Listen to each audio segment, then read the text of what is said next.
to me.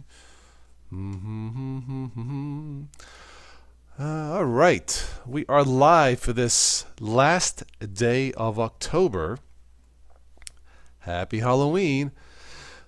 I wasn't doing anything Halloween. I was actually listening to some Frankie Valli music, some unreleased stuff, stuff that's not too well known. A song called Life and Breath. Beautiful song. If you like Frankie Valli or are curious, search YouTube for Frankie Valli and the song Life and Breath. Beautiful song.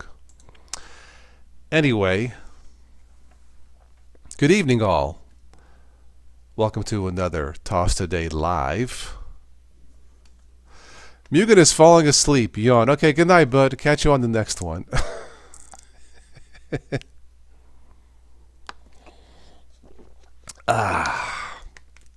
Interesting news for tonight. Just came out of nowhere. Did not expect it. We'll talk about it. Talk about that in a few minutes. Anyway, got some Ubuntu news. The next Ubuntu will be called Dingo. Staying alive. Staying alive, staying alive. That's right, featuring the John Travolta desktop. I love it. Dingo. Do a little dance, make a little love. KC and the Sunshine. Boy, they're still rocking. KC and the Sunshine Band after, what, 40 years? Do a little dance, get down tonight. Use Linux tonight. Ow. Anyway. All right, let's see who's in the chat here. Reminder, today's the last day to vote for your favorite Linux distribution for 2018. The link is in the chat. Make sure you go to that link. One comment equals one vote. I will count the votes, the comments in that link. So, hello Mimi, Meme, Computer Tips, Mimi, or Mimi, hey Mimi. Yugi, hello Ben, Steven. Hello to me. Frost Danger of the Frozen. Rel Ditto. I'll just call you Frosty. Daniel, how are you? Sky Bear, Peter Brown, the BG Distro, really? Staying alive. Can one post an original without getting a copyright strike? You need to get permission first, or first check the artist. Yes. I can post Stephanie's original songs, and it's a copyright claim.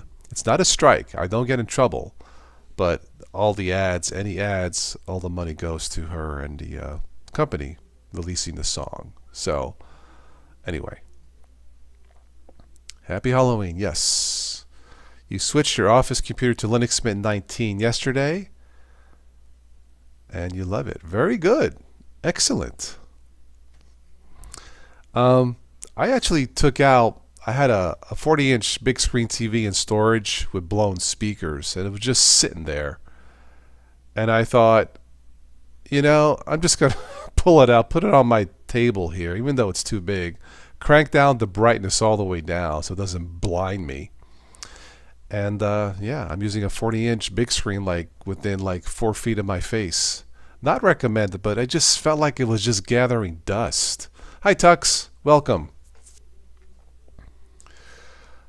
Frost is call you Frost. Okay. Hello Frost. What's new, Tux? Tux, I got a beef with Kubuntu. It's still silly. It looks slick, but it's silly. They need to simplify it. I added a panel.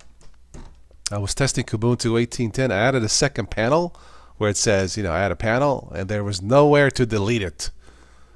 As in the Mate desktop. Well, I would say Kubuntu is one of the best looking. But didn't you guys say that the documentation like is not very good? Yeah, it was you guys. So don't blame. Hey, look, I'm just a messenger here anyway. Let's look. I think Ubuntu looks great, but it's just it could be a little bit more user friendly. I mean, really, you know. Anyway, all right. let's see here. Let's do this. Good there. Okay. Let's. Any of you guys want to jump on? This is an open chat for tonight. I don't know if I'll be on this weekend. So KD's documentation is terrible. Okay. Yeah. I mean, it looks terrific. It's not the flow. Can't go with the flow.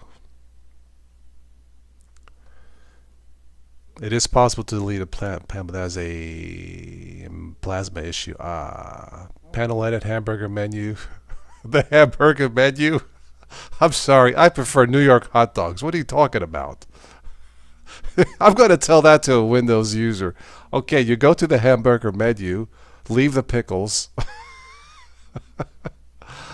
Anyway, Daniel Tux, if you want to join me for this open chat, you're more than welcome to. I cleaned up my desk. I don't have my camera hooked up, but we can chat. If you want to join, just let me know.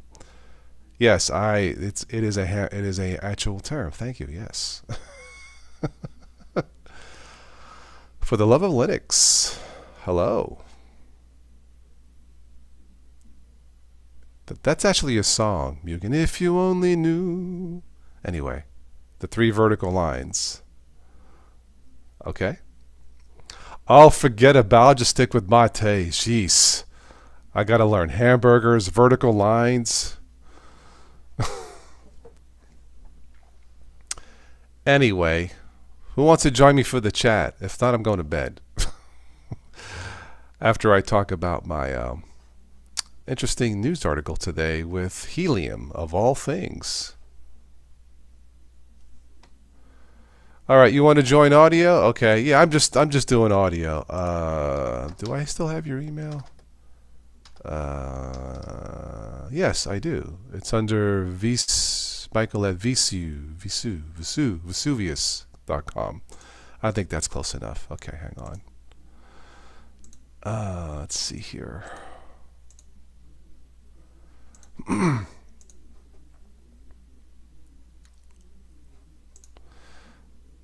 All right, Michael, there goes the link for the invite. Close enough, yes. I was thinking of Mount Vesuvius because of Sicily and the... Oh, never mind. It's an Italian thing. All right, Daniel, you can join if you wish. There comes the link. Sleepy Eyes Vince. Hello. Welcome.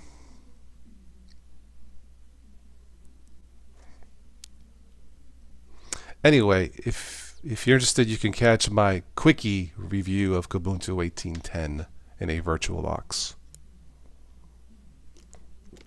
Matthew Moore is in the house. Hello, Clive. How are you? Remember, here in the States, the clocks go back. Go forward. Go back. Back an hour. Yes. That means an extra hour of sleep. Yay!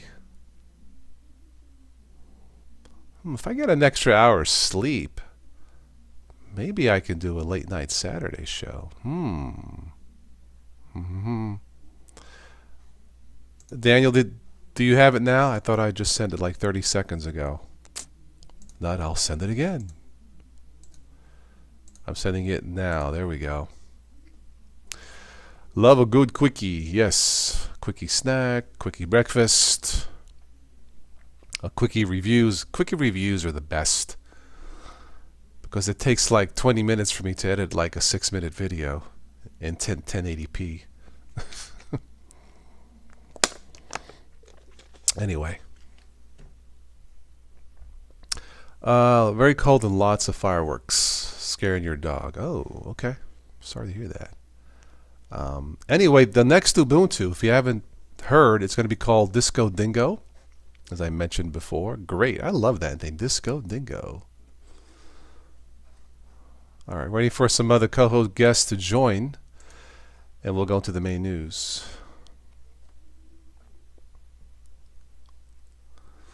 Check out the latest by Omega Beast and Tergos with Plasma.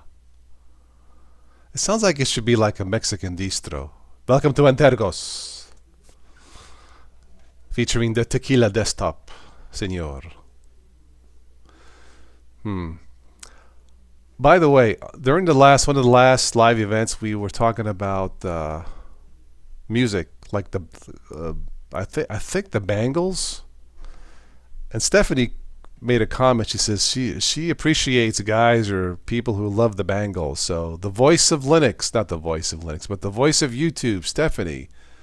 Yes, we have good taste. And Tergos is Spanish, well, Galician, Tergos. I'm thinking of a set of islands. Oh, those are Antilles. Never mind. Anyway, Tux, Dan, did you get your invites?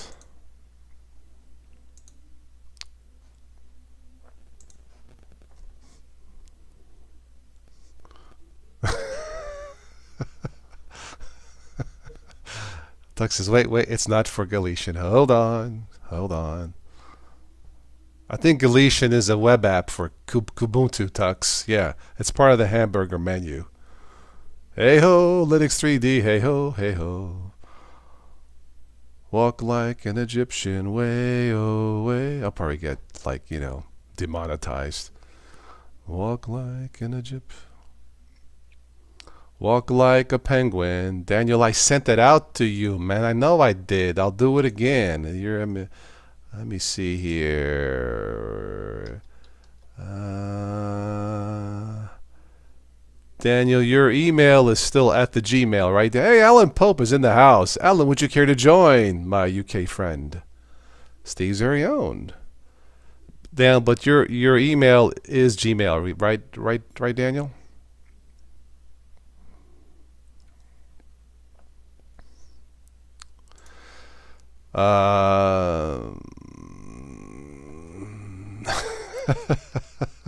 Alan says, I better be careful with these New York dudes. Join what?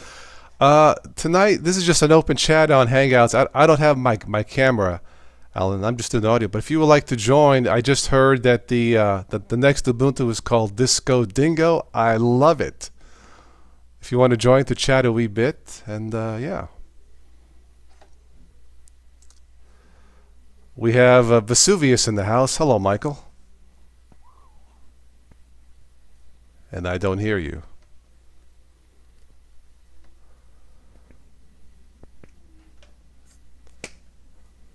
I still don't hear Michael. It's that damn hamburger menu.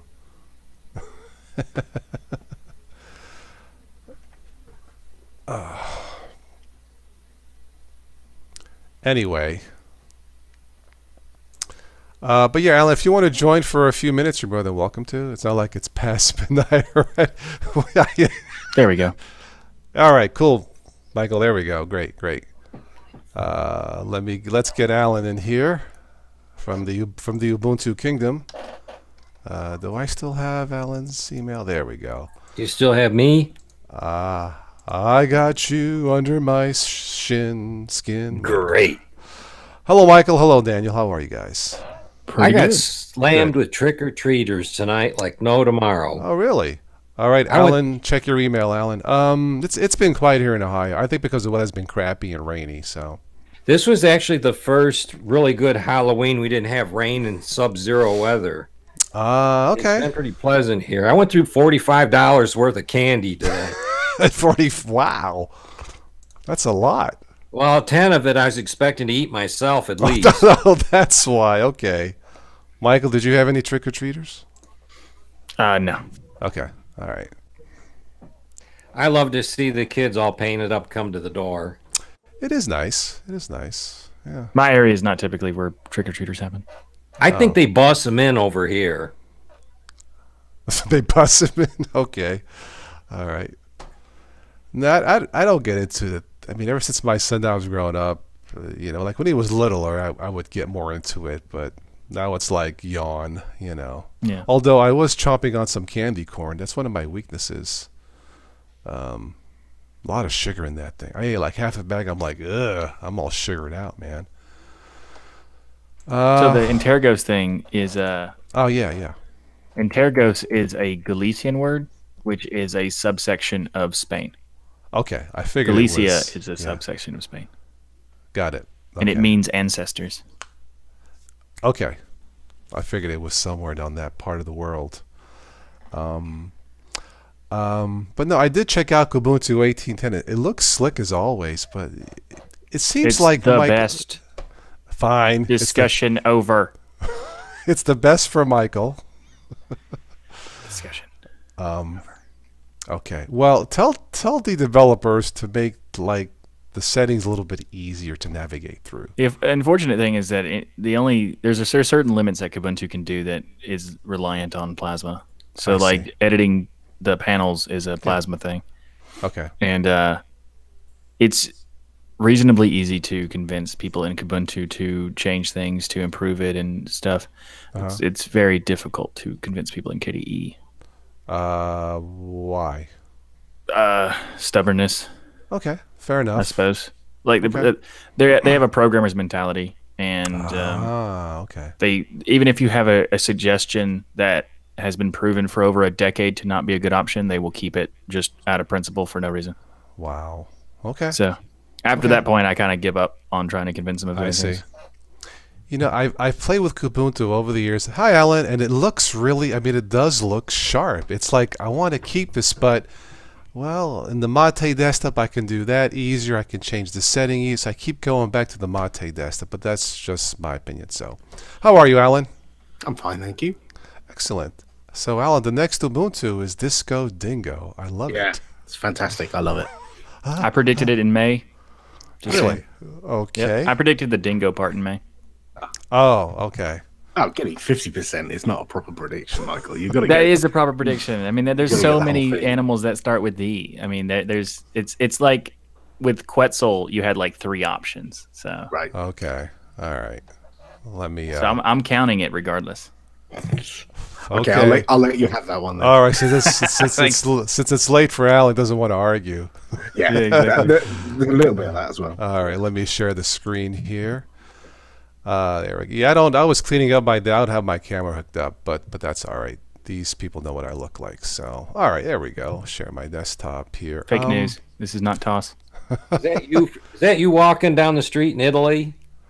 I thought I would show you this wallpaper. No, this is just one of the wallpapers I found on the web. It's a beautiful. It looks like Sicily. Yeah, it looks foreign. But no, I haven't been to Italy in years.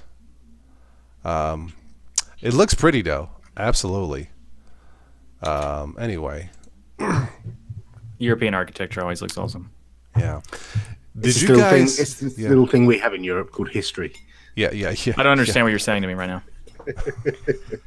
Alan is saying that's what he said. That's yep. Thanks for the translation. I appreciate it. Speaking of Europe, did you guys see the news about Venice? I guess they got like historical flooding, which there's too much water there to start with. So someone took a smartphone video of a restaurant in Venice.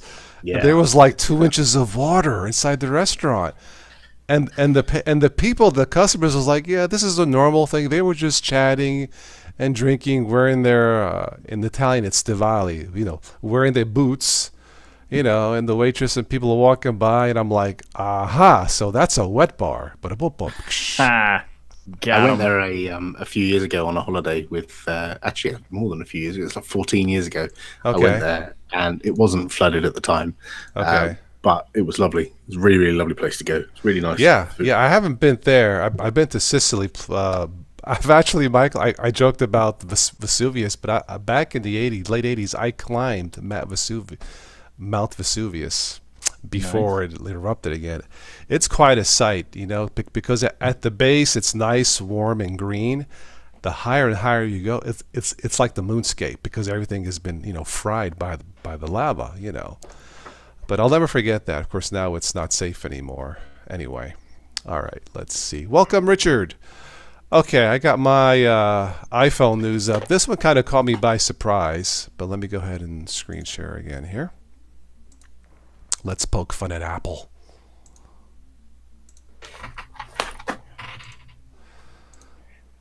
So apparently, helium causes iPhone malfunctions. Isn't that the gas where if you suck it, you talk like Mickey Mouse, right? Yep. Isn't it? Okay. Well, it says here. I think there was a hospital in Chicago. There was an MRI machine. I guess it was leaking helium, and according to this article, if your iPhone or iPad or whatever gets exposed to helium, it will, according to this, it will impair the functionality. That to recover it, you need devices should be left out to air for a week in an environment away from rogue helium. I would imagine rogue helium. I know. Isn't that? I know. You walk into a hospital for a checkup and everybody starts talking like Mickey Mouse. It's ridiculous. Let me tell you. But no. Hey, Hey, Paz. How you doing? hello there, buddy. Yes. This Anyway. this is weird, and it feels like one of those things that you wouldn't test for. It's like your phone malfunctions when it's on the moon. It's like it's not. I know. Really. It's not a test most people would usually do. No. It's Can you like. hear me now? Yeah. Yes, Daniel. You're right. Hit the meat switch off. Okay. No, but yeah. I mean, it is like people going into Apple stores every day. Okay, now if I buy this phone, can I test it with helium before I leave? You know. Right. But no, this is for real. I thought it was a joke, but then I caught it off the news article, and apparently, well, it says here during the installation of an MRI machine, 120 liters, that's a lot of helium leaked and vented into the environment. Would this be funny if both the doctors and the patients were talking like Mickey Mouse? So how do you feel there, buddy? Hey, doc, I'm dying over here. Okay, let me chop that off. I mean, come on. No, but... And the guy in the machine's floating on the table. Yeah, really. But apparently, how'd this happen? Okay, smartphones contain micro-electromechanical system, MEMS, tiny mechanical systems that are integrated into chips. These systems are used for things like gyroscope accelerometers. These devices operate in tiny cavities within the chip. They need space to flex and vibrate with those cavities, either evacuated to create a vacuum or filled with a gas with no... I'm not sure I understand all that. But to keep this short, apparently, Android users unite, rejoice. We're immune. Why? I don't know why. It doesn't say here, but Android... Surely they're not completely alien devices. They're made from the same parts. Yeah, very similar. Maybe it's I think the only thing that's mainly different is the CPU they use. I don't know. Maybe Google secretly back engineered a downed UFO from Area 51. I really don't know. I'll tell you what, Toss, Yeah. I challenge you to dunk an Android phone in 120 liters of helium and it survive. Well, wait. Yeah, but these phones weren't dunked; they were exposed to helium. Okay, you put it in a room, then you just crank it in there. Okay. and Yes. then Next time I go to my doctor, I said, "Doc, have you got any spare helium to leak out?" Yeah, do you have your a whole tank that you could use for this? Yeah. It's for Get science. Yeah, that's his son. Yeah, right. Party supply shops, the thing yeah. that they fill all the balloons up with. Just get one of Right. them. Yeah. Yeah, that works too. Report back to But- us. Let us know. Well, from what I understand, Android. Now that may change, but anyway, maybe Google pre-tested their phones for helium. I don't know. Maybe that's where Apple are going wrong. Yes. The next I like- test will. Yeah. Right. I like how Frost in the chat's like, this is why I don't use iPhones. Yes. This It's is that. the only It's, reason. it's This that. specific reason. It's Yeah. that pesky little helium thing. It happens every day. But it's funny how they got this picture of balloons like they're celebrating. iPhones suck, yay! No, but hello Chase, happy Halloween. He says, very good. But this caught me by surprise today. So yeah, Don't take your iPhone to any kids' parties, I guess not. especially with clowns and balloons. Yes. Anyway, that was the news article of the week, probably. So I had to write on, hey, helium attacks iPhones. What a gas.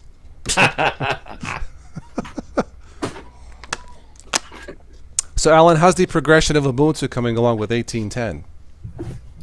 The progression, it's already out. No, I mean, I'm sorry, feedback. It's tricky because it's a non-LTS. That's true. That's true. And because there was a huge number of people who upgraded to the first release after the last LTS, so 1810.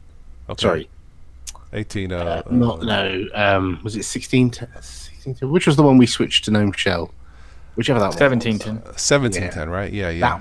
That one was a big one.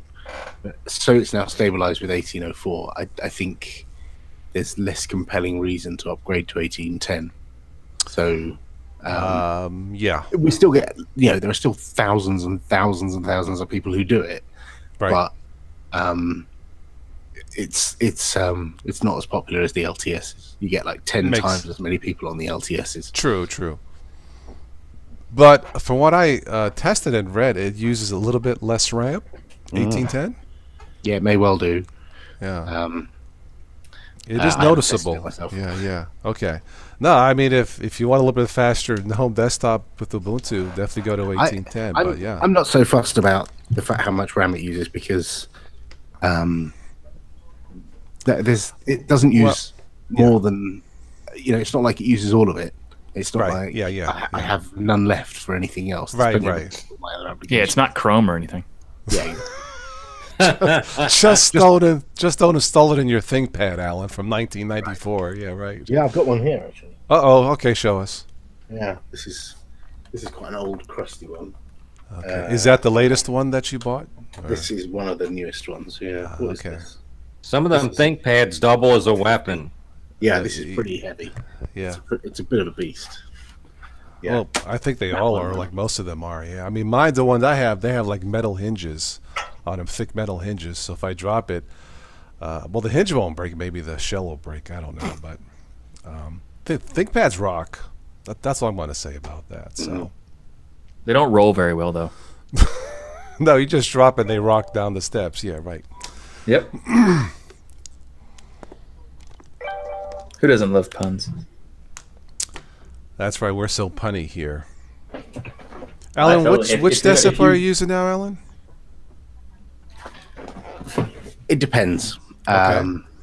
On this laptop I'm talking to you on, I'm using GNOME Shell. And on my main ThinkPad, I'm using IDE Neon. But I woke up an old laptop that I haven't used for a while. I haven't used for 2 years. I turned it on, and it's got 1404 on it, which would be Unity. Wow. And I turned it on and did all the updates, and then shut it down again and put it away. Okay. But yeah, so I have it, and I've got Ubuntu Mate on one of these laptops, and I've got all kinds of things. But my main one here is GNOME Shell. All I heard was Plasma. Yeah, totally. I love it. I love Plasma. I think Tux is sucking too much helium. That's why he keeps hearing Plasma. But no. Alan, do you have a favorite, or you just like to use all of them? At the moment, I think, Unity. I've always got a soft spot for Unity because I really like it, and it works well. Yeah. And it performs well, and I can navigate around it fast, and it's intuitive. Yes. But more recently, I've quite enjoyed using KDE Neon. Nice. Plasma's really nice. You can tweak it to your heart's content. It's fast. Reliable. It is. Yeah. Yeah. It's pretty. I've only had probably in the year, nearly a year that I've been running it. I can count maybe 3 crashes of the desktop in that whole year. I'm impressed by how the RAM usage is considerably less than what it used to. I just tested 1810 today, Ubuntu, and I think at idle it's like 400 megabytes of RAM, which isn't bad at all. Yeah, that's pretty good. Plasma was never actually heavy. People just like to say that. Well, it was years ago. It felt heavier. It never was. It's just people they would put it on big computers and then compare the results from that, even though Plasma would automatically adjust based on the machine that it's being put on. So if you have a lower end spec machine, you could put it on there and it would still work.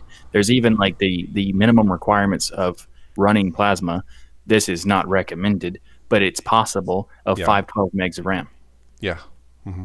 So it can't be heavy if it's possible to run it on that. Well, it just feels lighter to me and it runs a little better. That's what I'm going to say. Yeah. Well, I mean, if you want to, there was a time in the 4 series of Plasma where, like the 4.3 era, It was completely broken and super slow and trash. But Okay, all right. not counting that. Yeah. Okay. Well, look, I'm not running the Helium motherboard with just flies, but no. Maybe one day. Maybe one day. No, But actually, Plasma is now it's nice because it is leaner. Yes. But it was never like super heavy. But it was always like adjustable depending on the hardware. But I do like to put the fact that for the past couple of years, it hasn't been hideous. So okay. We just got to tell the programmers to chill a little bit and make it a little bit more user friendly, as it were. Yeah. Just think. Yeah. I mean, a few tweaks here and there would be nice. It really would be nice. Double click by default would be nice. Yeah. That'd be nice. They're not going to do that though. Well, so Kubuntu is the stubborn OS. Got it. Okay. No. Kubuntu does it. Plasma doesn't. Ah. Kubuntu will listen to suggestions if you offer a suggestion and offer a basis for that suggestion. Okay. They will listen to it. If you do that with the KDE team, they will argue for weeks and ignore you. Ah, got it. Okay. So. Okay. Well, it would be nice. My second beef, besides the panel not being the second panel not being able to delete it easy, was there's no microphone input level meter, built in. Like right off the bat, would it be easier for us content creators to adjust the mic level? It still ain't there after all these years. No, it's there. But I got to hunt for it. That's true. Okay. Yes. Let me get my GPS. Let me see if I can find it. Okay. Yeah. Here you go. You right click the. Well, actually, if you just regular click the audio sound thing, it'll once you have the microphone or you connect it or whatever, you can scroll down and ignore all the monitor stuff, and then you'll find the capture devices section, and then you can edit it there. I see. So it's multiple steps that are not necessary. It's not multiple steps. It's just you click the little sound applet in the system tray, then you scroll down and find it, and that's it. Okay, all right. I'm going to test that maybe tonight, late tomorrow, and do a video. I'm going to say, okay, I'm going to test Tux's theory that it's only 2 clicks away. It's probably more than that, but I'll see. It's it depends if you count scrolling or not. You could click on the little scroll bar and then add an extra one, so that's sort of like. All right.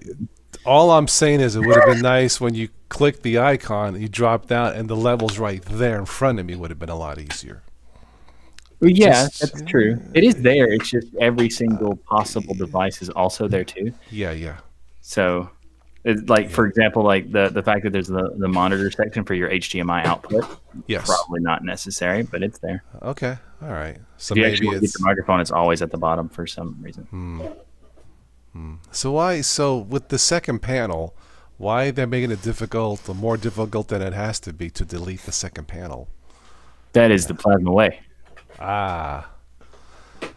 I think they're sucking on Plasma. Maybe that's the issue.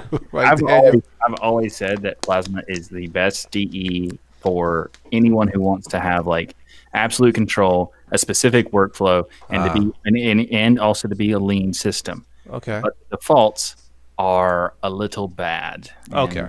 All right.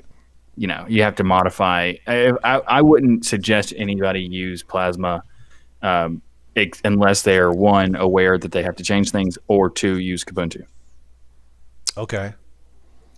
Because Kubuntu is the only one I know that actually makes these modifications to make the UX a better experience. Is there any feature out there with Plasma that's more user-friendly, or it's pretty much the same across the board? A little bit more user-friendly, or it's pretty much a standard default desktop? It depends. There are some that have extra modifications, like the Nitrix team. They've done a lot of stuff that's custom. They use Plasma to kind of make their own DE, but it's still based on Plasma. They just made a bunch of widgets. Okay. So it's kind of fun. Doesn't Netrunner have their own desktop too modified? I can't remember. Yeah. I'm not sure how much they change Okay. them. Okay. I'll have to redo that. But as Solus Plasma, they have a new testing ISO, and they do a lot of changes. Oh, okay. They've customized quite a bit. Who's running Solus now? Basically the same people that have Okay. been. It's Okay. just Ike is not as involved. I don't know if he's actually out or not. There's Okay. officially no word about whether he's in or not. Okay. However, they have made a big blog post explaining like what's going on and stuff like that. So that's a very interesting thing. They've just got access to the Patreon now. They've mentioned today, so they're going to review what's happened on the Patreon. They're still telling people to stop donating, and the number of donations has plummeted. It's about wow. 50% what it was, which is what they asked for. They asked for everyone to stop donating to that Patreon because they didn't have access, and now they've finally got access to it. I see. So they're gonna produce a report soon about, be open and transparent about what's happened there, and I think they're gonna maybe look at starting doing financials again when they have a proper organization set up and it's not disappearing into a black hole. As it was. That's good. I mean, that's kind of funny because I made the statement on This Week in Linux about I spent way too much time making sure people knew not to go and immediately remove it as fast as possible because they're going to be charged tomorrow if they didn't. Yeah, they've paused it now, so they won't. You shouldn't get charged this month. Okay. But if they said if you do, we'll try and refund the money over this month. So they're doing the right thing, I think. I agree. Now, Solus, if I remember, they use their own package manager, right? It's not like Debian or anything. Okay. Yeah, All right. EO package. Okay. It's pretty cool. I like theirs. They have the integration with the others, like snaps and Flatpaks too. I did post this when I first started, but for those of you who would like to vote what you believe to be the best, not the less, but the best Linux distro for 2018, search the link in the chat when I first came on. You can click that link. 1 comment equals 1 vote. You can pick anything you like. I'm curious what you guys are going to pick out there who watched this for the best Linux distro, in your opinion, for 2018. Of course. Feel free for anyone who wants to vote for Kubuntu 18.04. Yes, that's fine. Michael will be sending out all the bribes next week for the payouts. So, Right. Yeah, whatever you want to pick. Even it doesn't necessarily have to be for newbies. If you want to, I think 2-3 years ago, you guys picked Arch, which is understandable for total control, of your system. But yeah, I will have a winner probably next week, and I use winner loosely, but I'm just curious. Hello, Mark. How are you? You are installing Ubuntu 18.04 shortly. Okay. Hey, Mark, do not add a second panel. It's hard to get it out. Well, I mean, it's okay. Yep. Yeah. And the way to do it is kind of weird because you have to activate the editing ability. You have to make sure that the widgets are not locked. I don't know if they're locked by default or not. They might be. If the widgets are locked, you have to unlock all the widgets. Wow. Then you have to go into the right click and go to the edit section. Okay. And there's like more settings or something. And then you click the hamburger menu inside that. And then you can do the delete option. I have a question. Who came up with the word hamburger for hamburger menu? It was like in the 80s or something. Really? Yeah, I looked it up. I thought it was like much sooner than that, but it was like somewhere in the 80s. And then it was supposed to be like, it was supposed to look like the buns of a Big Mac or something. And it should have 3 lines. I don't know why, but I guess like sort of maybe. Okay. And there's also the kebab menu to go with it.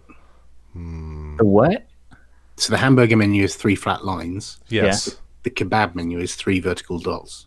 I see. Right. I didn't know it was called that, but yeah. Okay. Hello, Quail66. Hello. For those of you coming in late, the main topic, well, one of the main topics besides Kubuntu was I just picked up Newswire today that Helium affects iPhones. And if your phone is bombed with helium or exposed to helium, it takes about a week for it to breathe and recover. From what I understand, it does not affect Android devices, but that's what I know so far. So that story is such a guess. Yes. They're just blowing a bunch of hot air. That puts into question maybe hydrogen does too. Hydrogen is lighter than helium. And it's flammable, right? Yes. Yeah. It's just weird with the helium of all the things. Oh well. It's the last thing Apple needed. Didn't their watches go bad too? They were freezing up or something? Or was that something else? I can't remember. I was talking with a friend of mine that he bought a new iPhone, not the $1,000 one, but the one that's like 700 or 800, the XR, I think it's called.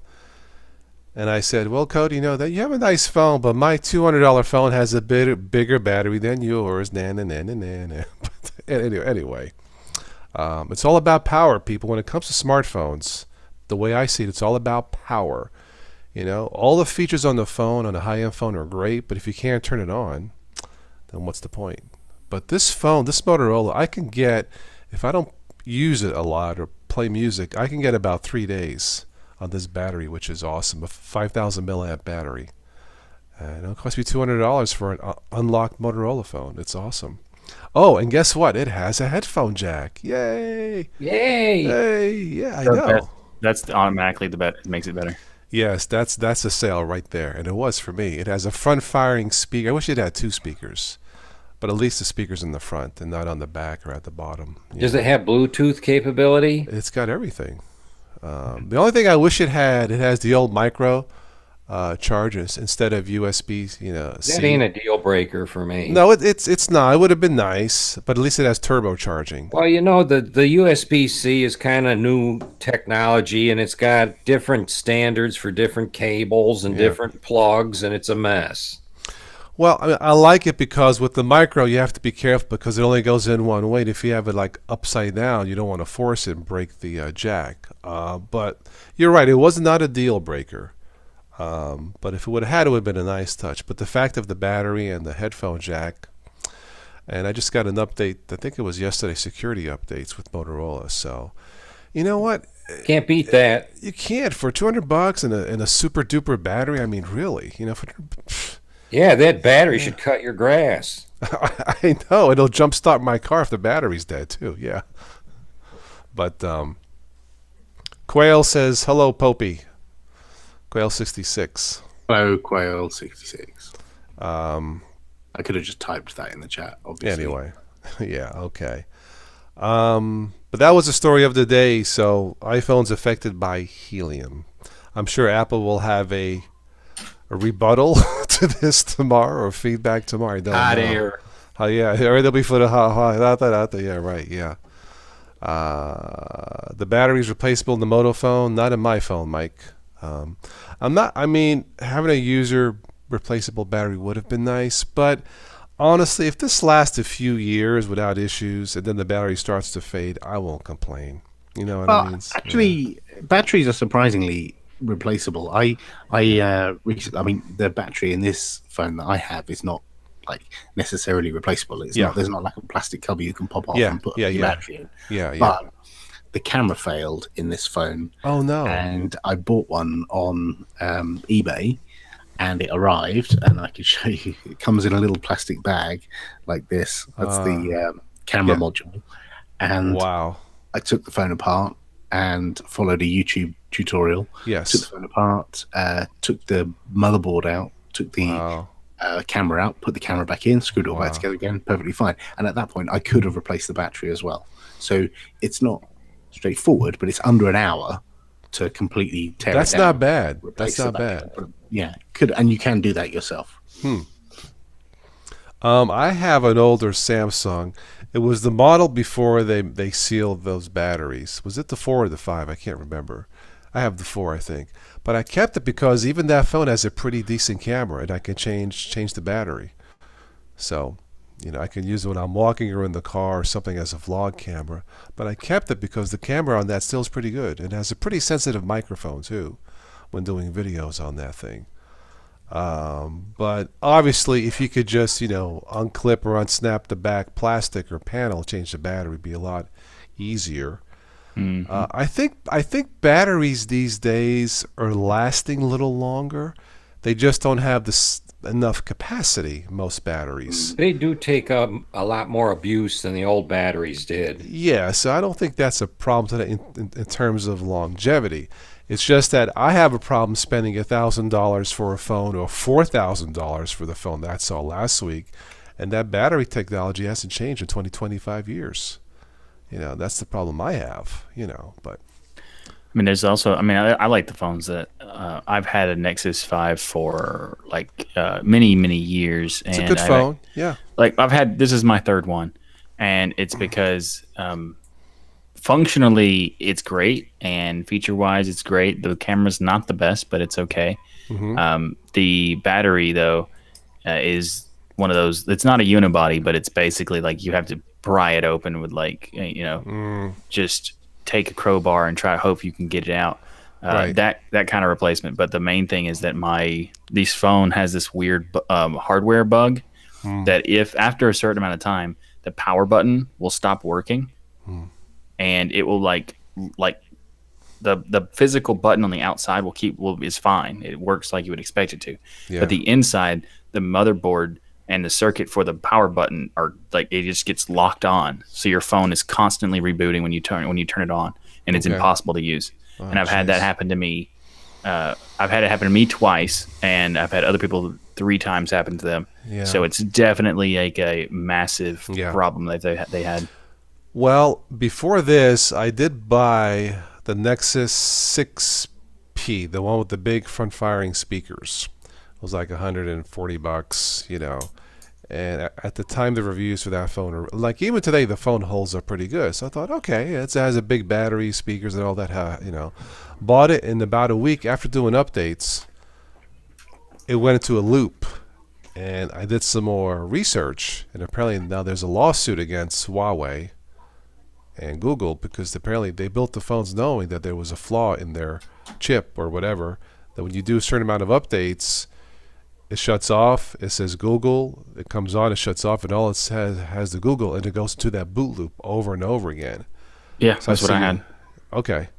And I'm like, you know what? I said, it was a beautiful phone while it lasted, beautiful screen, great speakers, huge speakers in the front. I had to return it. I could have got, like another one, but I thought, nah, I don't think so, But that was a beautiful phone.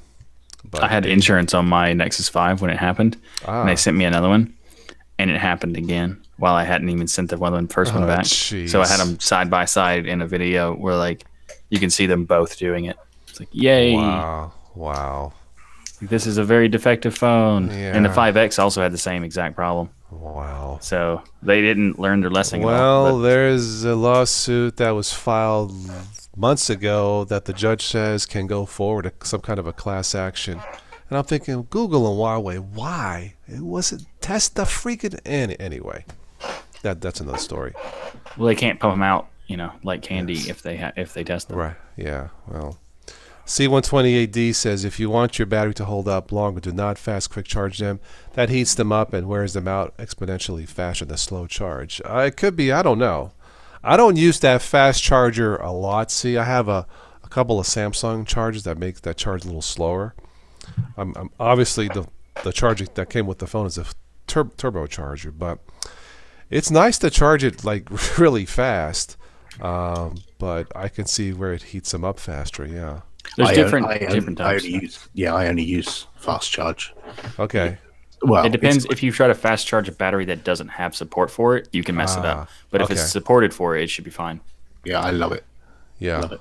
Yeah. It's made me stop worrying about the battery because I just plug it in and I don't worry too much about whether my phone's going to die while I'm out, because if I just plug it in for 10 minutes, it boosts it enough that it'll last for all the while I'm out of the house. Yeah. Because I think the circuitry protects it against like overcharging or charging too fast or whatever. I would imagine. I don't know, but no, I'm pretty happy with this. It wasn't my first choice, but once I read about the battery life, I'm like, all right, more power. Anyway, it works the way I want to. So nice. An occasional fast charge is okay, like once or twice, but not more than that. I don't know. Like I said, if this lasts 2 years before it starts to crap out, I'll be happy. Anarita, I see you have my favorite person with great sexy hair laughing at Michael. Okay, all right. Yeah. All right. Thanks, Anarita. Goodbye. No, I'm just kidding. No, see, it's fact. So it's just observational. I appreciate Yes, total facts today. Yes, it. You can totally tell from my video right now. yes. It's kind of really sad. You buy a piece of technology and it lasts only 2 or 3 years, and you got to replace it. Yeah. And then we wind up with all this stuff in our landfills, and who knows where it goes. Yeah, there was I caught something last night, this morning on the news about there was a new ruling where you have the right to fix your products yourself if you want to, or something like that. Yeah. Okay. All Right to replace and right to repair. Right. So that's what I heard it like half asleep, but that's good. If it's well, it's just like when when you open a device or whatever, and you try to take out something, it has a little sticker. It says if you do this, you void your warranty. They're making it where they can't do that anymore. Oh, even if it's under warranty. Wow. Yeah, no, in the sense that if you do something, Right. it's yours, and they can't void your warranty because you did it. I see. It depends on if by doing something you broke it, or if it's still a defective thing. Because they used to do it, if you broke that sticker and did anything, you automatically voided it regardless if it was their fault. Yes. And now, if you do something and break it, it's your fault. But if you do something and it's still fine and there is still a defect some point, then you can still send it in for warranty replacement. Well, that's fair. Okay. Yeah. Nice. I'm glad some things are moving to our side. Yeah, really. Alan, are Android phones popular there in the UK, or is it a mixture of Android and Apple? It depends on the people. Like my kids, my daughter's age, every single girl in her class has an iPhone. None of them have Android at all. Okay. And in my son's school, I think most of them have Apple devices. He has a OnePlus One, and a couple of his other mates have Android phones. Okay. But the girls all used to be on iMessage, and so they were locked into one messaging platform. Right. Are Chromebooks popular there? I know they're popular on Amazon. Big hot sellers. Schools like them too. School systems, yeah. Yeah, my kids, my son just got an iPad at school. Actually, got given one. Well, wow. On loan for 2 years. Yeah. He has to get back. But he brings it home every day, and it's locked down, so it only has educational school stuff on it. He can't play games on it or anything like that. I've never seen a Chromebook in a school. Interesting. It's very popular in the US. Yeah. Well, that's one thing about Apple products is it gives the administrator that's actually handing out the stuff the ability to lock it down for their purposes. Like where I work, we have all iPhones. They are locked down. We can't do nothing but call and use it for business. We can't put any apps in it. It's controlled by the IT department entirely. Interesting. Yeah. I mean, the Chromebooks are even more like that. The control that they offer now is kind of ridiculous. That's why schools are using it, because they can control it in every aspect. But it also means that because they use the cloud profile system, they don't even have to give them like a Chromebook to keep. They can just pick up the Chromebook at the beginning of the day, and it doesn't matter which one, and just log in, and everything's ready to go. So interesting. That's maybe one reason why Linux, the traditional Linux desktop, didn't take off in education, is because we just don't have those kind of control tools. People have to implement their own. Right. Yeah, could be. Alan, I wanted to ask before I forget. I think snap packages are awesome in Ubuntu and Ubuntu base, easy to install. But there's been talk about security, and are they safe? I mean, what do you think? Or are they as safe? Has there? I've not seen that. Yeah, there's been a few videos, not a lot. I don't know There if has been for Flatpak recently. Flatpaks, okay, yeah. But it's nice to have everything like self-contained into that one snap, right? Yeah. So there's a few things here. In terms of security, it depends on your perspective, whether you're thinking like, how fast can I get updates to this application? How fast can the developer push an update that has a security update in it? And with a snap, because the developer's in control, they can push it to the store, and within a couple of hours you could have the latest version on your laptop. There isn't a long wait while Yes. that goes through the distribution, and you have to wait for it to be built for the distribution. Right. The developer builds it, pushes it out, you get it. Right.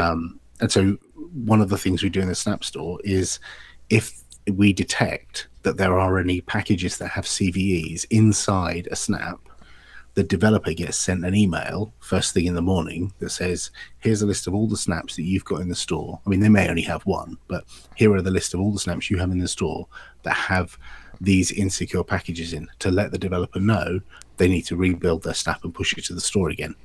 And because I've got some in the store, I get those emails. And so I just rebuild the snap, push it to the store, and then I know everyone who's got that snap in store will be safe. And that's within hours of me getting the security email. It's actually kind of cool in a way that developers could use that as a way to be notified if they do have packages that are using it. GitHub do it as well. If you put a project on GitHub, like a project that's written in JavaScript that uses Node, if you're using any Node modules that have known security vulnerabilities in, GitHub will see it in your repository and send you an email and say, hey, look, you've got software in your repository that's got known vulnerabilities in it. You should probably think about upgrading that. That's So awesome. This is a common thing now. And I saw a discussion in the Flatpak IRC channel. They're planning on adding this kind of feature as well. So it's a thing that comes with these new packaging formats that allows developers to be empowered to push updates out to So users. it's almost like it's easier to maintain a snap or faster, you were saying? Can be. It depends on the software. Some are easy, some are harder. Okay. Well, I love snaps. I mean, I don't use a lot, but I love the app image of Kden Live. It runs faster, less crashes. Maybe I'm just lucky, but I think that's the future of Linux, is packages like that. And see, the moral of the story is any snap that's approved by Alan, it's guaranteed to be safe. Okay? No, but My problems with the snap package handler. Mine's busted and it freezes up, and then it tells me I gotta send a message back to Canonical that it's not working properly. But we've got a forum.snapcraft.io. If you get any of those errors, all the developers hang out on there. Just post the errors on there, and they'll tell you what to do. Well, So what distro is it? I'm using Ubuntu Mate 1804. Oh, wow. Yeah, I'm shocked that they have that kind of issue. that shouldn't happen. Well, I also have the thing called a software boutique that comes with it. Is that also a snap package handler? You'd have to speak to them I think the boutique is now. Because it might be an issue that I have two snap package handlers in one machine. Well, no, it's gonna. If boutique is not gonna do that, it's just gonna use Snapd on the back end. It's just a front end. okay. I would start a thread on the forum. That's the best place to ask. Well, I've been sending the bug reports back to wherever they go to. Okay. Yeah. How are quick question now? How are snaps updated? How are they updated? Well, Like on how- your end how- or the developer's end? I'm sorry, on my end. Yeah. Automatically So- in the back end. There is a So they are automatic. Okay. there's a program called Snapd Yeah. on your system, and it Okay. checks in with the store 4 times a day on Ah. average.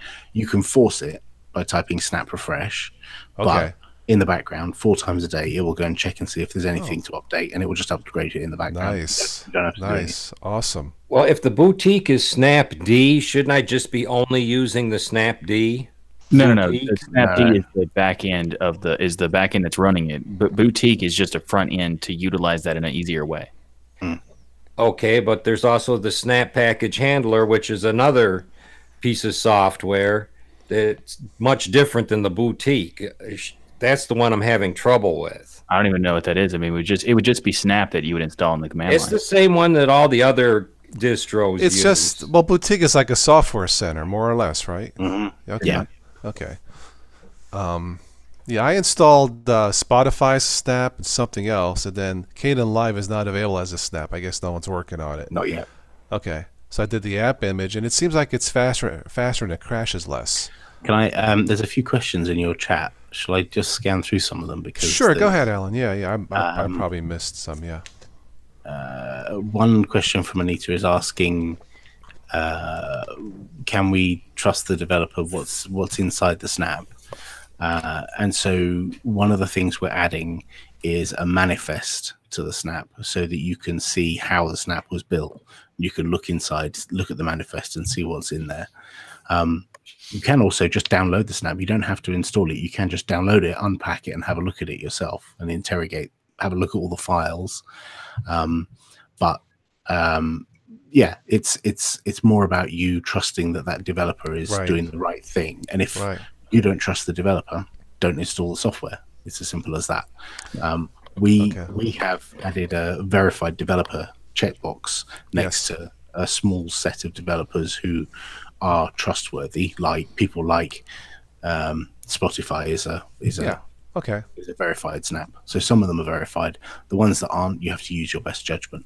But that's up to you.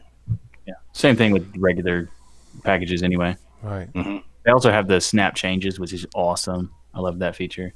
You can see the transactional differences between an existing snap and then it changes that. So if there's an update that breaks, you can see what has been changed between the two.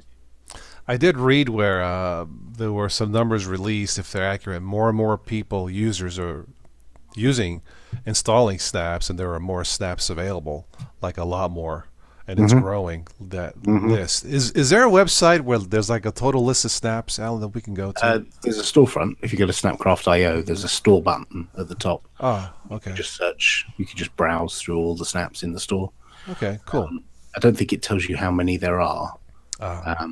Because it's actually a little bit tricky, because there are more than you can see, because we have there are multiple stores, and there are some snaps that are private for certain customers. So, for example, Dell sells hardware that has snaps on it that you and I don't have access to, but they are snaps. They do exist. Okay. They're just not public for you and me to access. They're some systems management software that are used internally on those machines. I believe there is a terminal command that can list all available. Right? Isn't there like a snap something and it lists? Find. Yeah. Snap find. Okay. But it's limited because there's so many now. Oh. It's like only lists the first 20, but there is a file on your hard drive in var.lib snapd somewhere. And it is just a list of all the snaps that your local machine knows exist in the store. It has a cached copy on your local machine. I can't remember what the file's called, but it's just a list. And you can just look at that list and that will show you how many there are. Nice. I did try Kdenlive as a flatpak, and it was horribly slow, at least in my test. I went back to the app image, and it's wonderful. Is there a snap package coming for Kdenlive, or is that being considered? Or yeah, I'm working on it. Yeah. Oh, okay, cool. Okay. Nice. Yeah, for what it's worth, I think snaps and app images, I think that's the future in terms of, software installations. It just seems like it's faster, easier, maybe easier to maintain, because it's all one. I mean, snaps are all one standard way of creating them, right?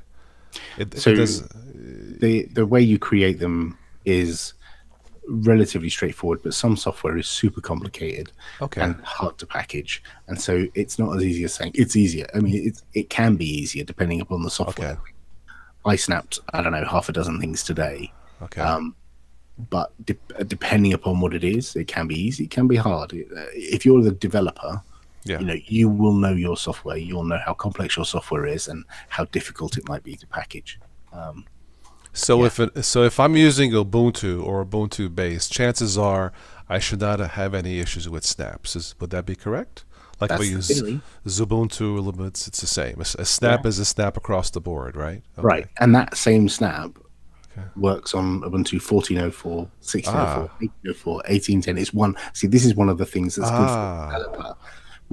If you wanted Kdenlive on 18.04, someone somewhere has built Kdenlive for 18.04. If you want it on 18.10, someone somewhere has built it for 18.10. If you want it on Fedora, someone somewhere has built it for Fedora. The idea of having a snap is that's one package built once that runs on all of them. A Linux standard. Imagine that.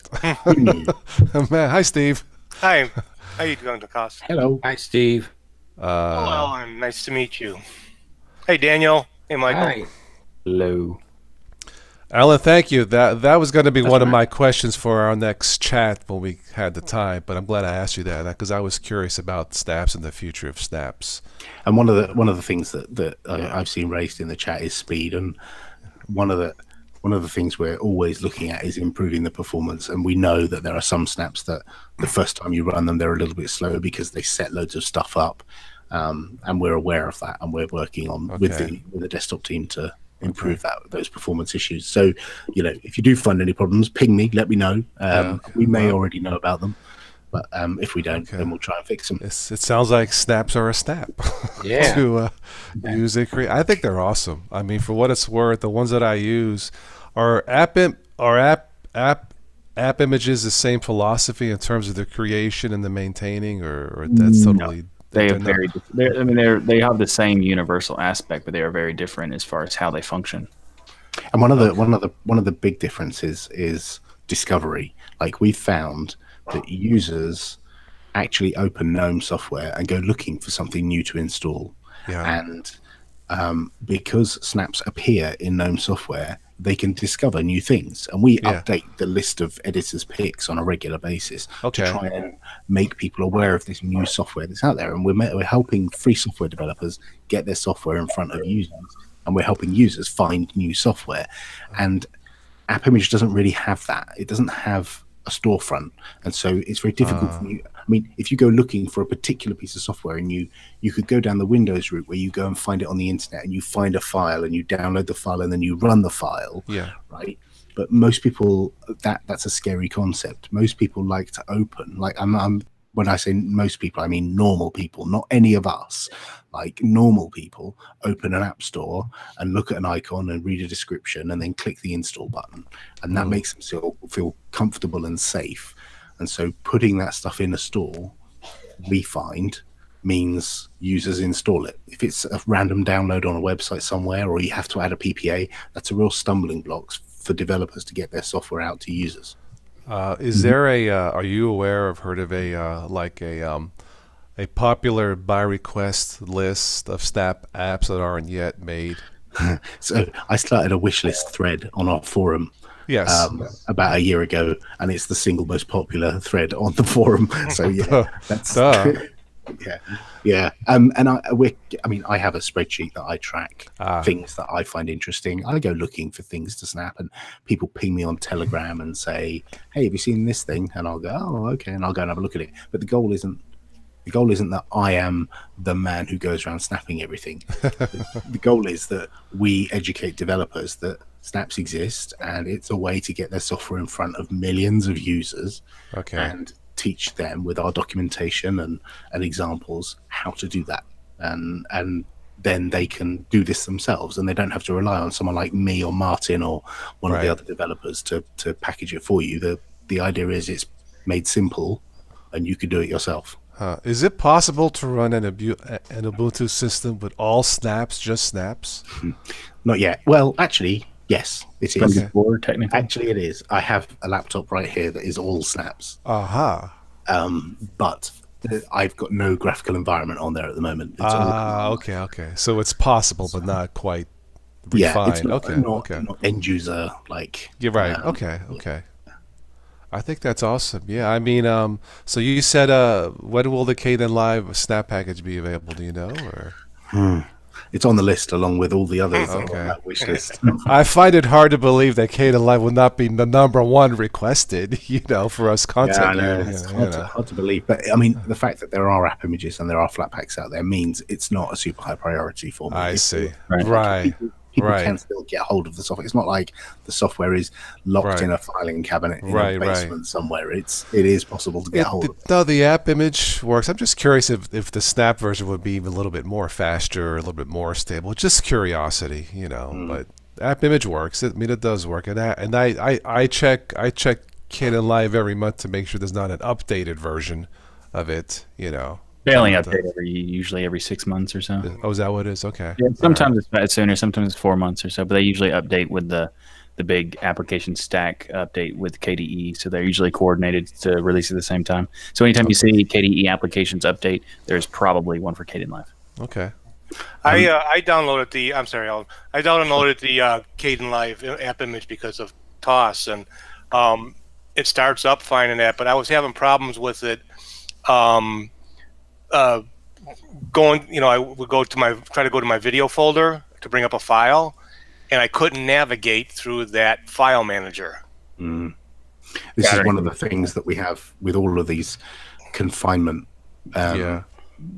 systems. Is it's got to strike a fine balance between making sure that applications can't get access to data they shouldn't have access to. Like, you don't want that video editor to go and get hold of your SSH keys. Yeah, right, You don't want that video editor to go and get hold of all your email addresses from Thunderbird. Right. Yeah, but you do want it to have access to your videos folder and your pictures maybe, and maybe your music folder. And so there are ways to mediate that.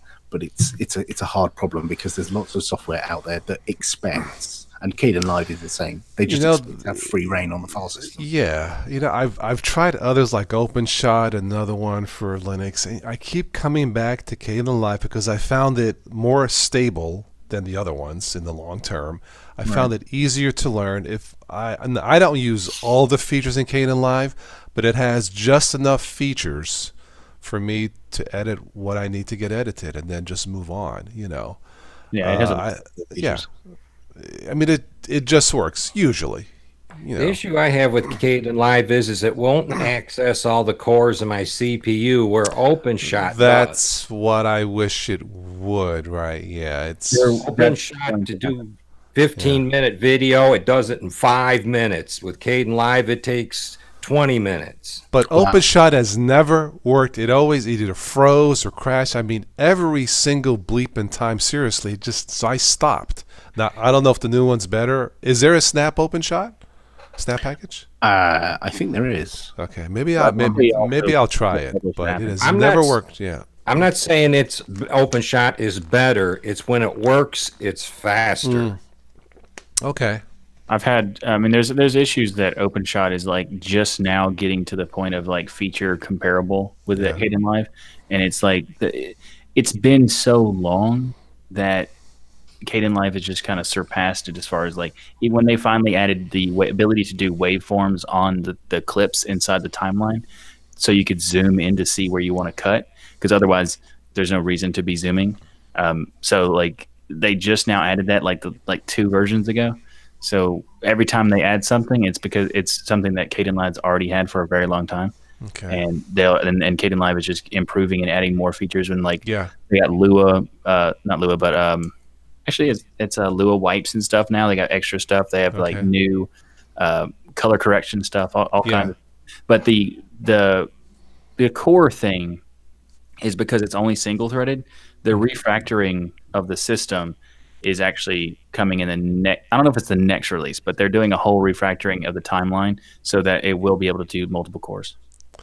My backup to Caden Live is Shotcut, because that's also in Windows, and that's pretty stable. It's pretty well. It's not as full featured, but just to get the editing done and whatever, Shotcut is terrific. I like Shotcut.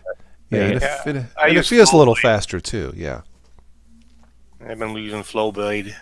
Seems to work for me. Okay. That's good. I think Shotcut is the second most powerful, but the way that their experience, like the UI structure, is very unique, and it's actually arguably faster to edit in Shotcut than it is in Caden Live. I saw an interesting video, a YouTube video about video editors from Epos Vox. Yes. And I see that too. I'd have to agree. I mean, he, if I recall, he has a couple 100,000 people follow, something like that, or close to it. But I've seen some of it. He does really, really intensive video editing, gaming, multi-modder. So he needs absolute top of the line software. And I think he said more or less that Linux video editors suck for him. Right. I completely understand. He's doing Hollywood-style productions. Right. Hang on.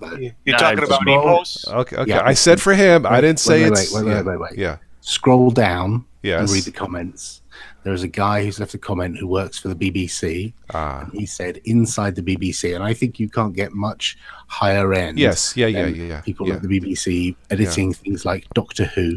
Yes. On Linux. using DaVinci Resolve on Linux. Okay. Yep. And so he was asserting that actually it is possible on Linux, maybe not for the home like consumer type. Right. The Well, high end, no, I did get DaVinci Resolve to actually work on my machine, and it worked fine, and it was kind of rock solid for a while, but you don't get any codecs with it unless you spend the $250 for the encoding.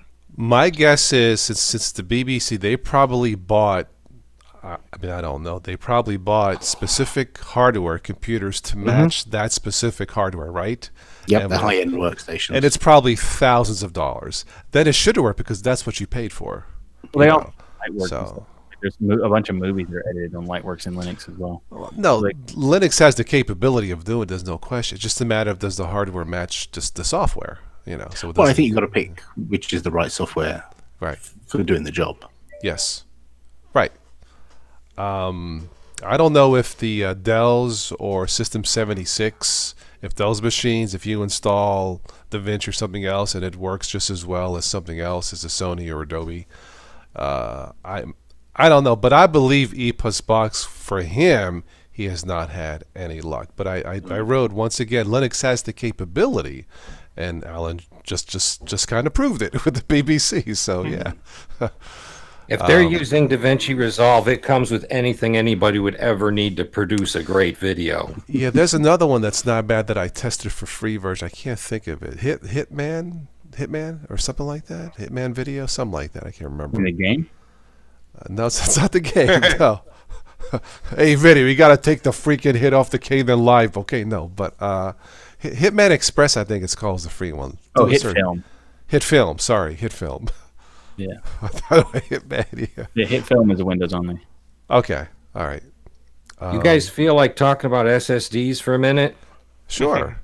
Alan, thank you for the Snaps tutorial. It was awesome. No worries. No worries. So, Toss, this was brought up on your show, and Joe brought up this thing and posted a link about trimming your SSD, and I wanted to find out what the rest of your guests thought about that, because I actually did some reading on it. Linux, by nature, does not do this on its own. Okay. I have no clue. I got my first SSD. I'm not tweaking it at all. Tux or Alan, what say you? Because this is all. Well, you've heard about me having crash problems all past. Since I love SSDs. What's okay. Well, Michael, what say you?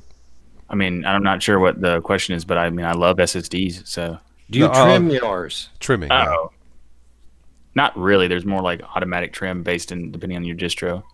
Yeah, it's been in Linux kernel since 3.8 automatic trim for most file systems. So you just don't worry about it. Yeah. Well, here's one thing. I built a script to actually trim my SSD, and the first time I trimmed it, it returned over 300 gigabytes of stuff that needed to be trimmed. Wow. Okay. And I've been having these weird problems. When I first got the SSDs, they'd run like about 2 or 3 months, and then I'd have deterioration of my distro, and it'd finally die and crash. And then as time went on, they'd go down to weeks and days. And so to clarify this, in Linux, don't worry about it. As we say in New York, forget about it. Don't worry about it. Yeah, forget about it. Forget about it. The system tells you different. Oh. Okay. So excuse my ignorance. So what's when you talk about SSD trim? It's sort of like defragging, but not exactly. But it's comparable.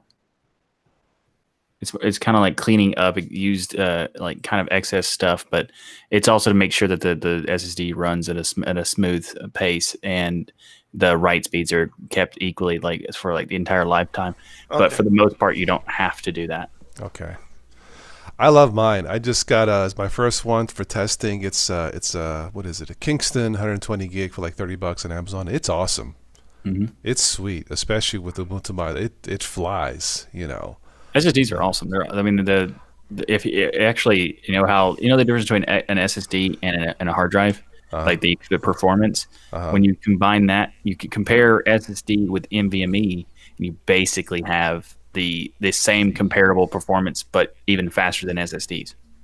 Well, in the past, if I had to give recommendation to someone to boost their computer, always upgrade the RAM. But now it's like start with the SSD first. Try that first because the prices have really dropped, and then maybe some more RAM. Obviously, if you have both, but nowadays I would try the SSD first. I'm really impressed. Absolutely. If they're using their OS on a hard drive, they guaranteed massive boost with an SSD. But what I was saying is that like the comparison, it's like 10 times faster to use SSD than it is with a hard drive. It's roughly about 5 to 10 times faster to use an NVMe than it is on an SSD. Okay. So like it's extremely fast. I got an email back from Western Digital yesterday, and they told me that their drives definitely have to be trimmed. If you don't trim them, the cells will become non-accessible by the system. Wow. Right. But meaning they have to be zeroed out. The kernel is trimming automatically is the point. Like they're saying that you should do it and not completely ignore it, but the kernel is doing it, so you don't have to do it. They're not saying you should do it. They're saying it should be done, and Linux is doing it. There's a command called fstrim. -V, and they told me if you run that and if it returns anything, your system is not trimming your drive. But that's when I got latest. Okay, but the latest Linux kernel does it automatically, right, Alan? That's what you're saying. It's supposed to, but I'm getting different tests. Oh. Okay. What distro are you running? I'm on Ubuntu 18.04. There's a system D unit called fstrim service and another one called fstrim timer, which is the thing that wakes up periodically to do the trim. And if that's not there, then that might be why, but it should be there. fstrim, fs service, fstrim.service and fstrim.timer. Okay. Yeah, the service is the system D thing, right? Okay. I just what I did with this, I disconnected the cables off the disk drive. It's the same cables. I just hooked it up to the SSD, and there was actually just enough room because I didn't buy the adapter. The 3.5 to 2.5 inch shell adapter, whatever. I just stuck it at the top there because there's room, and it runs fine. I don't use the disk drive in this PC anyway, so. But it's awesome. That way, I don't have to worry about dual booting or messing. So the possibility of messing up, I just on my system hit F12 and just choose to go to the SSD versus Windows 10, and it's awesome. I also have a separate thing where I have 4 different drives that can easily be booted whenever you want to, just by pushing them. Right. Yeah, definitely. So you guys out there, if you want to improve the performance of an older computer or a new one, go with the SSD first to see if, well, you'll know. You don't have to see. It just works. I'm really impressed. If anyone is curious, like it's a guaranteed benefit. You should use your operating system on an SSD. Right. Feel free to use hard drives for storage of files, but the operating system should always be on an SSD at this point. Yeah. So I've got to the point where I've been using SSDs on my laptop so long, I have spare SSDs kicking around on my desk. Is that what you have in the ThinkPads? Yeah, every machine has SSDs. Now, do you have any crashes on those where you got to reload the operating system? Never. That's what I'm kind of experiencing, and I'm trying to get to the end of it. That's why I brought up the trim issue. Right. How old is your SSD? They're brand new. What's the brand? Western Digital. Western Digital Blues. Wait, what? They're Western Digital Blue SSDs. Now, see, on my system, this can't be right. I brought up the disk app to check, and it reads the hard drive, and it reads the Kingston, and the temperature of my Kingston, it's got to be wrong.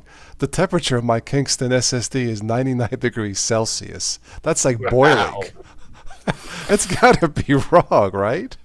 Yeah, mine's 97 Fahrenheit, 36. Okay. Yeah, it's 210 degrees, which means it would be cooking. So I don't know what's up with that. Wow. I think if you douse it in water, that will cool it down. Yes, thank you. Yes, that will cool it permanently. Yes. So spray it with some helium. So there's no way to check the health of this, is there? There's Smart Mon tools. But that disks utility tells you everything you need to know. Okay. It's got additional tests and stuff up in the menu, in the Oh, it hamburger menu. does? Yeah. Oh, I see it. Okay. Benchmark smart. Okay, now I see. Thank you. Okay. Yes. Now I It's see good. it. It's a good utility. Very good. It says this is okay. It's just the temperature is off 210 degrees Fahrenheit. Oh God. Well, hey man, I could just grab a hamburger, just fry it on the thing there, you know. But no. Anyway, that's There's bizarre. A utility for SSDs. Yeah, it's just called disk. Just search for disk. D-I-S-K. Yeah. It come with it. Yeah. It should. Disks. Yeah. I've seen it plenty of times before. I know what you're talking about. I've seen it before. Yeah. Anyway, I'm probably going to wrap this up here in about 10 minutes. So if you have any other comments or questions in the chat, I also want to thank Alan for stopping in all the way from the UK. Yes, it's been a pleasure having him here tonight. Alan, it's what, 1 o'clock there? 2 o'clock there? It's just coming up to 2 a.m. Okay. Yeah. I guess you don't have to get up in the morning, do you? Do you have to get Yes, I do. Oh, jeez. A true fan, but just for Toss, he'll come on. Thank you. I might edit this during the week. I think that conversation about snaps was very good. Very informative. Yeah. Because a lot of people are kind of freaked out about them. They don't know about them. They're kind of leery about them. Well, it's if that's the future. In the last conversation Al and I had back in April, we spoke for over an hour, but I don't want to talk for 2 hours. Okay, now let's go into the snaps. I figure I'll just save that for the next conversation. So, Alan, what's the waiting? Like, say, okay, now you're going to do the Caden Live. How long does it take to make a snap? Depends. Okay. It's my God, that's a short question with a long answer. Give me a range. 1 month up to a year, or 10 minutes for some. Oh. I like if it's a simple Python application or a Go application, I could crank out a snap in minutes. If it's something more complicated and has a graphical environment, might take a little bit longer. But some of the what you might call legacy applications that have been around a long time are very complicated and rely on a lot of moving parts and frameworks and have expectations of directories that things will be in, and some of those are hardwired in the application, and so they go looking in a particular directory, and when it's a confined application, those folders may be in a different place, and some applications are not super happy about you moving libraries around and moving profiles and stuff. So, for example, a piece of software like Caden Live, how long would that take? Months? Or... Not really. It's just a case of time spent on it. It generally doesn't take that long. It's just sometimes you need to develop patches to work around those problems of files being in the wrong place, or you might need to submit patches upstream and wait for those to land and that kind of stuff. So I'll give you an example. Audacity, the guy who made the Audacity Snap, community guy, it didn't work when it was confined because it couldn't see some of the libraries that it was expecting to see in a particular place. So he provided a patch to the upstream Audacity project, and once that landed, he then absorbed that and then built a snap. But most of them, they don't take that long. It's not that tricky, to be honest. I should probably do a live stream of me snapping something at some point. I've considered doing this a few times. Just like, I think snaps are great. Yeah, sure. Sounds like kind of making a deb package. Yeah, the YAML structure. Yeah, the way you describe a snap is a lot easier than the way you make a deb. But it's similar in that, a really simple application is quick and easy if you know how to package a deb. Right. Once you have that skill in your head, making that you can crank one out fairly quickly. But a big, hairy, complicated application might take more time. Something that takes up half the machine's hardware to run it. Yeah, I could see that. This is a weird question for you, Alan. What would you think is how reasonably efficient would this be to make a snap out of like a bash script that uses like Zenity for a UI or something like that? Yeah, we've done that. We made a prototype Steam for Windows snap that basically bundled the Windows version of Steam and Wine inside a snap. And it was just a proof of concept. It's not super reliable because, Wine, Steam, all together, not brilliant. But one of the things that's in there is a thing called Wine Tricks. And I don't know if you're aware, but Wine Tricks is just a shell script. And it uses Zenity to do the pop-up dialogues to say, hey, I need to install DirectX 9, or you need the fonts now, or anything that Wine Tricks does. It pops up a dialogue and it uses Zenity for that. Nice.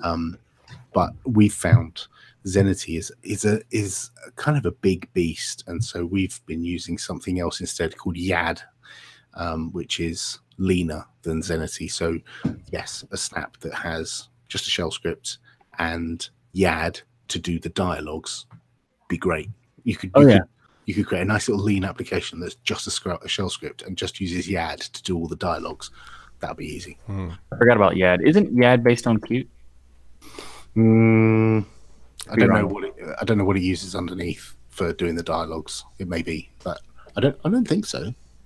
Yeah. I don't know. It was that or something else that was Qt based. It was like there's another one I can't remember. Well, there's actually like 4 or 5 that have the same goal to just do simple dialogues and progress bars and stuff. But the Zenity is the fattest one of them all because Zenity actually has like a web browser built into it so that it can display end user license agreements and stuff like that. It's that big wall of text you get when you install something and you press next and ignore it.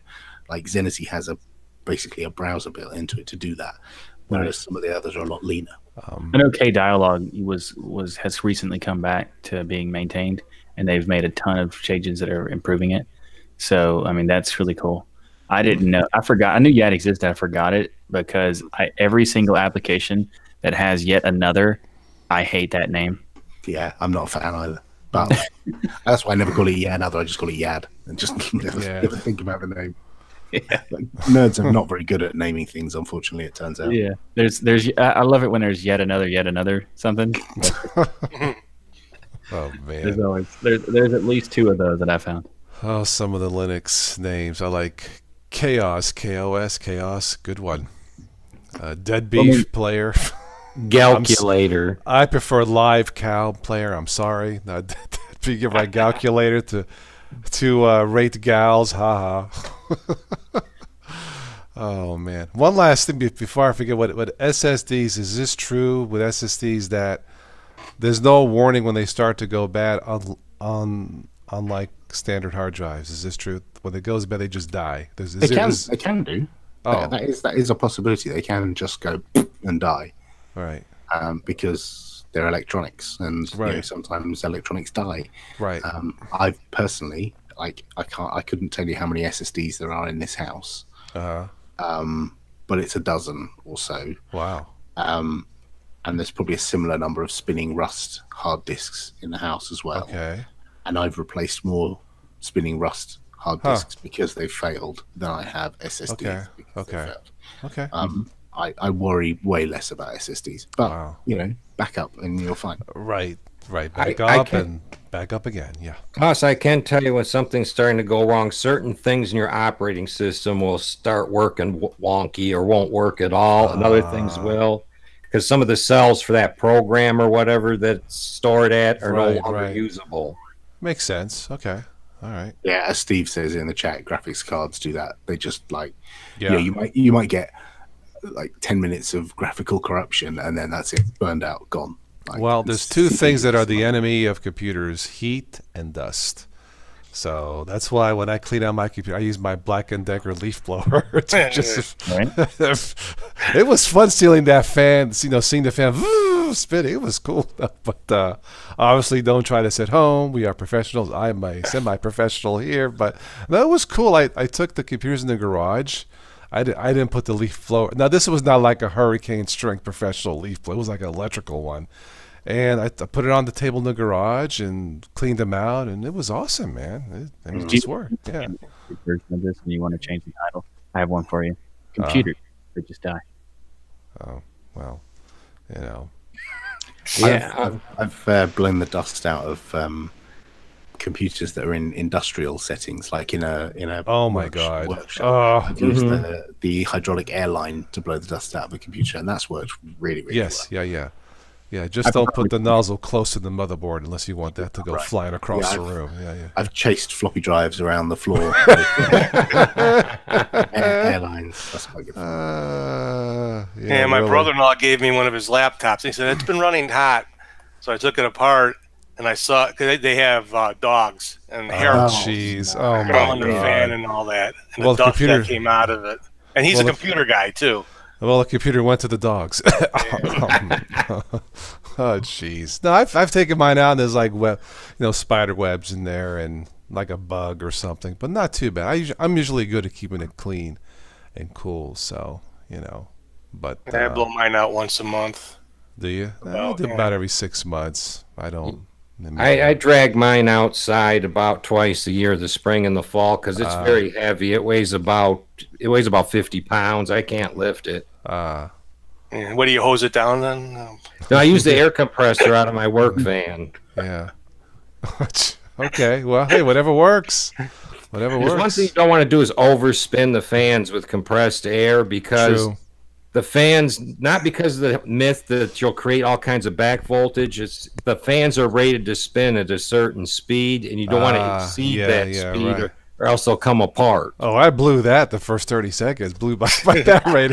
It was anyway. Not recommended, of course, but yeah, it can be done. Obviously, if you want to be safe, just use a can of compressed air and you're good to go. But Also, use the can of compressed air right side up at all times. yes, Otherwise, you get liquid nitrogen. yes, and you'll have a really cool PC. Yeah. All right. Last call for comments. Anything for us, me, Alan, or Kubuntu Master Tux? Well, I want to thank all our guests here for joining us and answering all our questions. It was awesome. Yeah, I wasn't expecting all this for a Wednesday night. I just jumped on because I saw the helium star, so I got to talk about this. It's such a gas, But yeah, this was nice. Alan, we changed our clocks here this weekend, so once we get our time, exact, then we could do another follow up for Ubuntu. So Sure thing. yeah. It'll probably be on a Sunday if that's okay with you. Yeah. Thank you, Anarita. Run with the dolphin. Thank you. He says that's why your hand gets so cold. Okay. That's from holding the beer can too long. It freezes. No, I'm just kidding. But Sleepy Eyes, Vince, great stream. Yeah, it was. Again, everybody in the chat, please thank Alan from the UK for joining us. Yes. Thank you. That's why I had to get on. I was doing some other stuff. I said, I got to meet this guy. I saw him many times. Well, nice to see you. Yeah, this was nice. We like our UK guests. Absolutely. Anybody from the Ubuntu Kingdom is welcome on this Windows/Linux channel. Yes. LTS, Kubuntu, or latest, Mark? Well, it depends. I'm running a test SSD, so I'll install anything. For my everyday production, I'm going to go own only LTS. LTS is Ubuntu is 5 years, Alan, for support? Yeah, that's right. Okay, right. No, Ubuntu Mate is 3 years, right? I think it's not 5 years for Mate. Ubuntu Mate, I think is 3. But anyway, that's to answer your question, Mark. If it's for testing, then it won't matter, right? If it's every day, yeah. I would say that it depends on also what you want from your machine. If you want just like a good setup for Plasma, the LTS is fine. If you want the latest version of Plasma, then you'd have to use the latest version of like 1810 and then upgrade to 1904 when it comes out.